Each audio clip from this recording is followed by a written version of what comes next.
नमस्कार, हमारे digital platform में आपका स्वागत है। बांग्लादेश की सियासत में एक फैसला सामने आया है जिसने पूरे दक्षिण एशिया का ध्यान जो है वो अपनी ओर खींच लिया है। ढाका के इंटरनेशनल क्राइम्स ट्रिब्यूनल ने देश की पूर्व प्रधानमंत्री शेख हसीना को जुलाई 2024 के छात्र आंदोलन के दौरान हुई हिंसक घटनाओं के लिए मानवता के विरुद्ध अपराध का दोषी ठहराते हुए सजाए मौत सुनाई है। ये फैसला सिर्फ एक अदालत का एक फैसला, एक आदेश नहीं, बल्कि बांग्लादेश की राजनीति, सत्ता, संरचना और न्याय व्यवस्था को हिलाकर रख देने वाला एक फैसला है। 17 नवंबर की सुबह से ही ढाका की सड़कों पर बेचैनी थी, कड़ी सुरक्षा थी, अदालत के बाहर भीड़ जुटी थी। अंतर्राष्ट्रीय मीडिया की नजरें उस फैसले का इंतजार कर रही थी जो महीनों से दुनिया को सोचने पर मजबूर कर रहा था। 453 पन्नों की लंबी रिपोर्ट में अदालत ने कई गंभीर आरोपों को आधार बनाते हुए कहा कि छात्र आंदोलन को दबाने के लिए कथित रूप से सुरक्षा बलों का जो है वो अत्यधिक इस्तेमाल हुआ है और इसी कथित दमन में 1400 से ज्यादा लोगों की मौत हुई और कई लोग लापता हो गए हैं। ये फैसला आने के साथ ही बांग्लादेश की राजनीति दो गुटों में बटी दिखाई दी है। कुछ लोग इसे न्याय की जीत मान रहे हैं, जबकि कुछ इसे सत्ता परिवर्तन के बाद उभरा राजनीतिक बदला मान रहे हैं। वहीं भारतीय परिप्रेक्ष्य में एक और जो है दिलचस्प पहलू जुड़ता है कि शेख हसीना और पूर्व गृह मंत्री जो हैं वो पिछले 15 महीनों से भारत में रह रहे हैं, जिससे ये जो फैसले के अमल को लेकर भी कई नए सवाल सामने खड़े हो गए हैं। इस खास रिपोर्ट में आपको बताएंगे कि अदालत ने किन आधारों पर ये कड़ा फैसला सुनाया, कौन से आरोप साबित हुए हैं और इस पर शेख हसीना ने क्या कहा है। देखिए ये खास रिपोर्ट।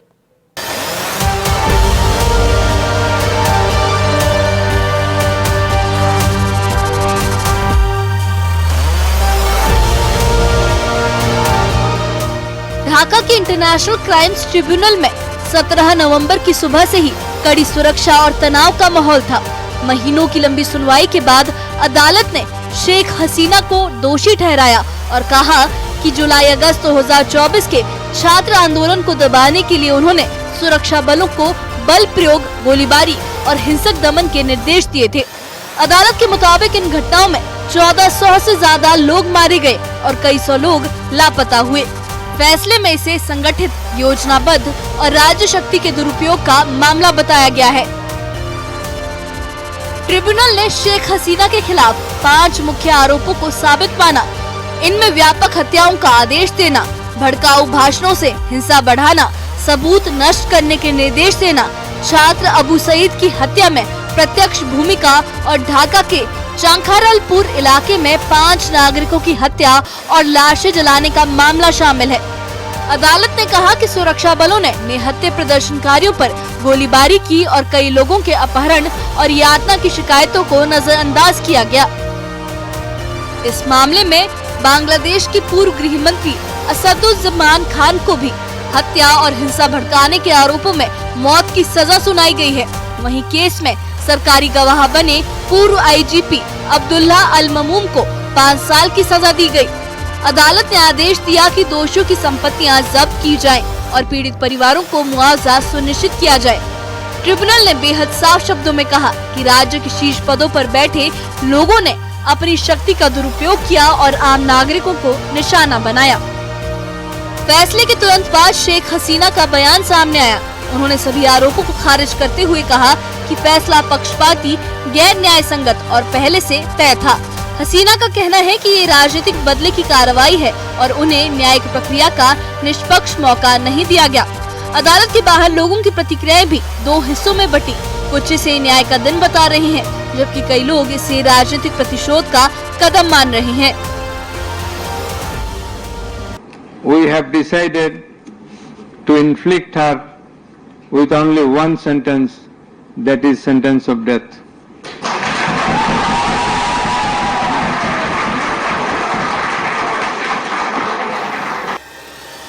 फैसले का एक अहम पहलू ये भी है कि शेख हसीना और असदुज्जमान खान पिछले 15 महीनों से भारत में रह रहे हैं, जिससे सजा के अमल और आगे की कानूनी प्रक्रिया को लेकर कई सवाल खड़े हो गए हैं।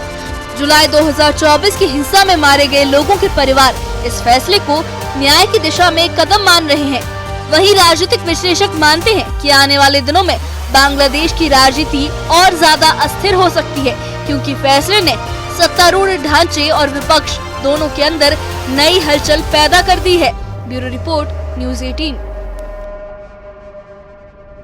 तो ये थी बांग्लादेश की राजनीति का शायद सबसे बड़ा और सबसे विवादित फैसले से जुड़ा एक पूरा मामला। एक पूर्व प्रधानमंत्री को मानवता के विरुद्ध अपराध में मौत की सजा दी गई है। अदालत ने अपने आदेश में ये साफ कहा है कि जुलाई अगस्त 2024 के छात्र आंदोलन को दबाने में राज्य की शक्ति का दुरुपयोग हुआ है और सुरक्षा बलों ने बल प्रयोग किया और कई गंभीर घटनाएं दर्ज की गई हैं। लेकिन दूसरी तरफ शेख हसीना का ये कहना है कि ये पूरा मामला राजनीतिक बदले की कार्रवाई है, एक ऐसा फैसला जो पहले से ही तय था और उन्हें निष्पक्ष सुनवाई का मौका भी नहीं मिला। यही वजह है कि बांग्लादेश की राजनीति में उथल पुथल और बेचैनी और अनिश्चितता सामने आ गई है। राजनीतिक विशेषज्ञों का ये मानना है कि आने वाले दिनों में देश की सत्ता संतुलन और जो है वो अस्थिर हो सकती है, क्योंकि फैसले ने न सिर्फ हसीना और पूर्व गृह मंत्री को कानूनी संकट में डाल दिया है, बल्कि सरकार, विपक्ष और न्यायिक संस्थाओं के बीच भी नया तनाव पैदा कर दिया है। और क्योंकि जो दोनों नेता हैं वो भारत में रह रहे हैं, ये मामला अब अंतर्राष्ट्रीय और कूटनीतिक स्तर पर भी कई बड़े सवाल खड़ा कर रहा है। पीड़ित परिवार इस फैसले को राहत और न्याय की दिशा में एक अहम कदम बता रहे हैं, जबकि उनके समर्थकों का, शेख हसीना के समर्थकों का ये कहना है कि ये फैसला आने वाले समय में देश की राजनीति को और उलझा सकता है। सच क्या है, आने वाले हफ्तों और महीनों में ही सामने आएगा। फिलहाल इतना तय है कि ये मामला महज एक अदालती फैसला नहीं, बल्कि बांग्लादेश की सियासत का एक बड़ा निर्णायक मोड़ बन गया है। इस बारे में आपकी क्या राय है, हमें कमेंट बॉक्स में अपनी राय ज़रूर बताइए। और इससे जुड़े अपडेट्स के लिए और ऐसी ही खबरों के लिए हमारे चैनल के साथ बने रहिए। हमारे चैनल को सब्सक्राइब करिए। शुक्रिया।